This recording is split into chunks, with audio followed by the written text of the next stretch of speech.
What's going on, everyone? It's your boy James, Grendel's Garage, and well, we have exactly 97 miles on the motor. We're going to break the 100 mark today.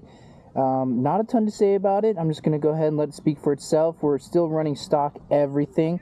Haven't done any modifications. I will say the bow thing is running still slightly rich right at the very top throttle, but that is okay. That's something that we're going to go ahead and start doing. When we start doing some modifications, we still have to test out the expansion chamber. We'll jet that once we get the expansion chamber on, see how that does. And besides that, guys, I've been super excited. It's been running great. I will say she is no speed demon. You guys are going to find out here in a little bit. I still think we're slightly breaking it in.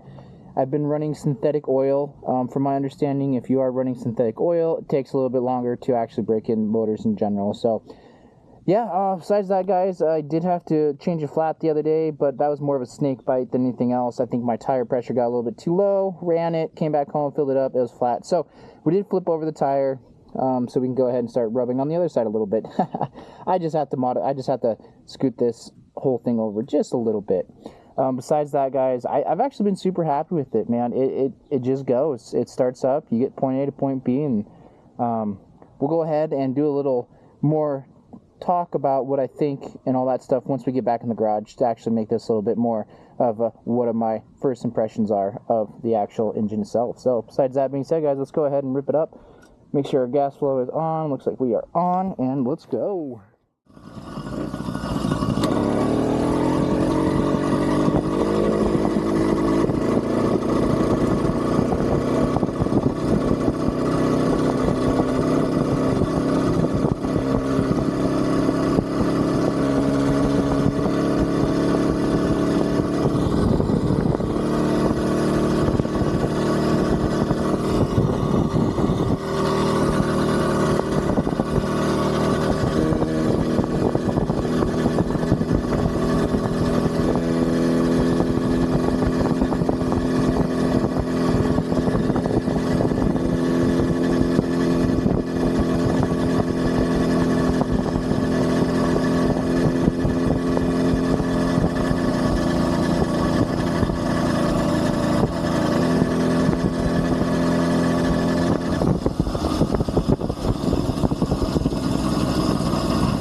Alrighty, friends, we knocked out, what did we get here? Oh, looks like we did about 12 miles. Not shabby. Top speed of 30. Yep, top speed of 30. Cool. Well, let me go ahead and get you in the garage so that way we can actually do a better breakdown of what my opinions are and maybe who this motor accommodates. Thank you so much for the ride, guys. Stay tuned.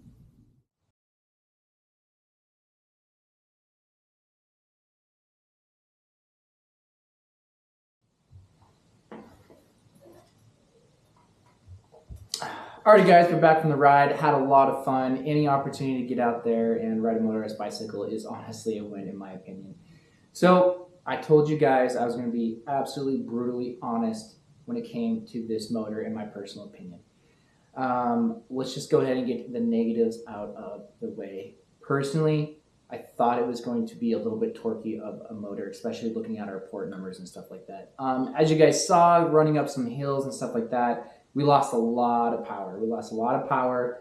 And that could be the sprocket size, of course. We could always put a bigger sprocket and get a lot more torque and stuff like that. I run all of my bikes with a 36 sprocket just because where I live and other motors I've ran, that just seems to be the sweet spot. Always, it's super hard to tell in videos, but actually, like, my entire town is like built on a pretty decent hill, on a pretty decent slope.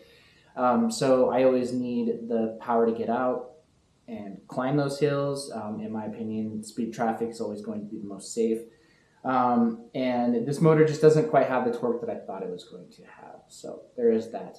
As you guys have already saw in one of my other videos, mounting this was a little bit of a challenge, and that's just because the 4-bolt design it's different for one, so there's not a whole lot of things out there to help you from like Amazon or even BikeBerry itself. I would love to see BikeBerry go ahead and build a front mount for this to raise it up, so that way you also don't have to worry about any kind of sprocket issue for your cog on the other side for your pedal chain. So BikeBerry, if you're listening, go ahead, and I would definitely look down the road to do something like that. And you know, honestly, I think for the price you pay for something like this, I think it should be included. That's just my personal take. But here's the deal, guys. I was told that this was built for a beginner motorized bicycle enthusiast. And I think it does have that niche, and I think it holds well there, because I think once you do get this on your bicycle, I really think it's going to hold up the test of time, especially with that iron sleeve, especially for how big these fins are, especially how big the head is for dissipating heat. The more heat we dissipate, the better we're going to be, especially for longer rides and stuff like that. So I'd say, like, if you live in a city where speed isn't necessarily like an issue and you just need to get to point A to point B, this might be what you're looking for. If you do live in a very hilly area, you definitely might want to switch out the sprocket to something a little bit bigger than what I typically run. All right, so that's kind of like, I would say, the negatives that I've noticed with it personally. As you guys know, I got a little bit of that speed demon in me slightly, and I like to go a little bit quicker on motorized bicycles. But with that being said, we also have this expansion chamber to go ahead and test out, and I've seen expansion chambers bump up motors anywhere between 5 miles an hour to 10 miles an hour, just depending. Especially for something that's just bolt-on power, boom, that is going to be perfect. So looking forward to doing that. What we are going to do in the future is we are going to go ahead and just do the typical drill out 2 holes in the cap for the exhaust and just see if we can get a little bit more overall power just with that one simple modification. If we are able to get this motor up to like 35 to 40, I would just be happy as can be. Typically in my area where I drive, the speed limit's anywhere between 25 to 45. So if I'm right there in that 40 miles an hour, I feel safer personally. Okay, where else would this motor fit into all the other motors that are out there? I think for the person who just loves to tinker, the person who loves to do port work, to love to take one thing and make it into a better thing, I think this has the absolute potential. And yeah, I'm very much looking forward to diving into that. Now, with that being said, I still want to do how many miles is it going to be reliable? And if you guys know, and if you've been in any kind of motor kind of hobby, the more power you create, the more heat you create, and the more potential for something to go wrong. So I would like to get at least up to 500 miles an hour to say whether or not this is reliable or not. Can you easily get 500 miles an hour out of a China doll? Absolutely. I think just a stock China doll, you could absolutely do that. But with most stock China dolls, what you run into issues is the chrome lining. The chrome lining is just not the best, in my opinion. And the fact that we have an iron sleeve in here, I think that's going to be awesome. You know what I mean? We might be able to mob this out and then go for a 30-mile ride and not worry about it. One other slight issue I did notice, and I keep forgetting to bring this up in my other videos with it. After you do run this motor for a significant amount of time, typically anywhere, I would say 15 to 20 miles, it is a dog to restart. It just doesn't want to. You have to like basically let it get much more cool, sit on the side of the road, let it cool down and stuff like that. And after kind of kicking it around a little bit with ChatGPT and my own, I would say, opinions, is one, the stock spark plug is probably not the best, which I'm still running stock start plug. I'm not going to say that again. I believe once you go ahead and get a better spark plug, some kind of NKG spark plug, I think that will basically clean up all the issues. I also think that it's a compression issue. The compression, I don't even know what the compression is. I took my solder, I folded it over like 3 times, and I still wasn't able to get a reading on it. So the compression on this is very low, if that makes sense. I know, like, thinking like how it works, but and I think that's what we're seeing. So I think the lack of a good spark plug, and then the super low compression. Once this is super heat soaked and you go to try to start it again, we're just not compressing enough gas air mixture to really just boom fire back up. That's just kind of a guess. That's just my opinion. That can obviously be cured by just pulling over the side of the road and letting it cool down. So yeah, guys, this is my first impression video of the 100 miles, and overall I'm very happy. I mean, it starts, it runs, I can get to point A to point B, and I can still put a smile on my face. I will say, guys, it's not always about speed. Yes, I like to go fast, and so do a lot of other people like to go fast. But as far as like a potentially reliable long-term engine that you maybe need to get to work and stuff, this might be the one you need. This might be your motor. Man, guys, I could talk forever about it. It's a lot of fun, and we'll just see. We'll just see what we can get out of it long term. So anyways, this is your boy James, Grendel's Garage. Talk to you next time.